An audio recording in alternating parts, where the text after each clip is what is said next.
Travel Clinic is an attempt to bring high quality travel medicine advice and a comprehensive vaccination programme into primary care. People come to the Travel Clinic for, I believe, firm advice on what they need to keep themselves safe for their forthcoming holidays, business trips, or whatever else they need to do. Some people are emigrating abroad, not sure if they need vaccines before they go. We are running a private clinic, which we've been running now for a year, under the auspices of the umbrella organisation of MASTER. MASTER are a national organisation providing a comprehensive travel health system. I think we have very good high standard of care. We go through the MASTER guidelines and give the patients, the clients, all the right information that they need. Our practice has benefited from that extra training in that our nurses now have developed a specialist knowledge in travel medicine.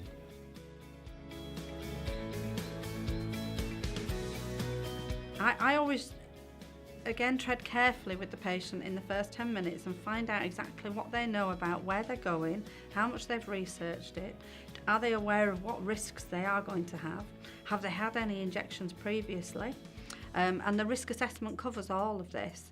And again, it's about being enthusiastic about their trip and wanting to keep them safe. And the better rapport you have with your patient, the more you'll get from them and the more accurately you'll be able to risk assess them.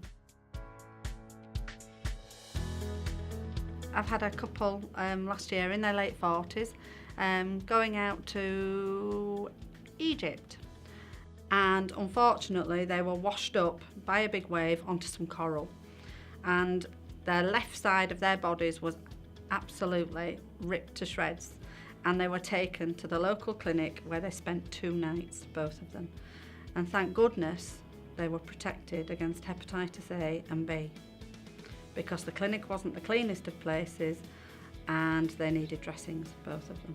I mean, these are little scenarios. I mean, it's just given some examples to people that make them realise, oh yeah, I do need to be vaccinated. So I've got a young student, he's halfway through his law masters. Nice young man, very sensible, has booked through a company on the internet a gap year. He's going for I think 3 months out to China in one of the provinces. He wasn't quite sure which. Again, in China that makes a massive difference because there's a lot of different provinces where you need different vaccines for each area. And so I ended up, he came thinking he needed just hepatitis A, never had any vaccines before at all. But actually when he came and I asked him what he was going to do and where he was going, and we did a risk assessment, the picture was actually very different. He needed quite a bit more than what he thought.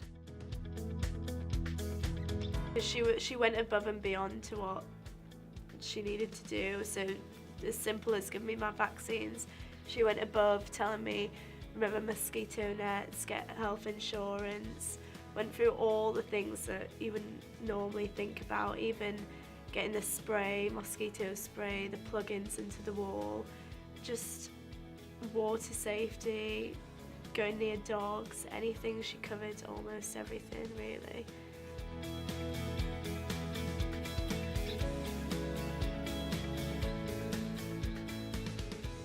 So after I'd been to the travel agents and they told me about my vaccinations, I went and inquired myself at my local GP practice. When I got there, to be honest, they didn't really tell me that much of what I needed.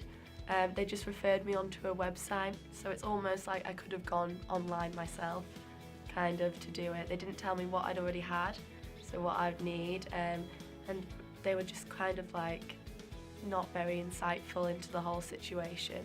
I didn't really gain anything from going to the GP practice, whereas Olivia, when she went to the travel clinic, she came back with all this information, and then I kind of fed that information from her. Within the context of primary care, travel medicine has its place, but it's certainly not at the top.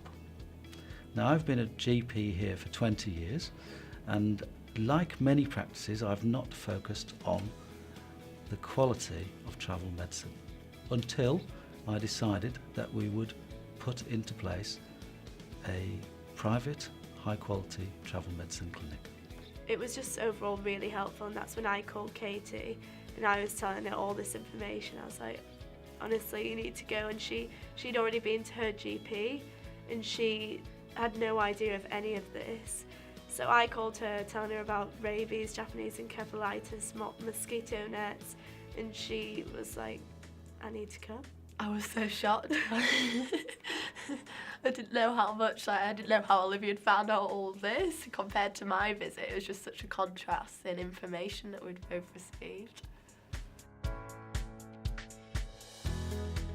Over the last year, we've had absolutely fantastic feedback from our patients. We've had university professors going abroad on behalf of their universities, recruiting foreign students who've had detailed advice.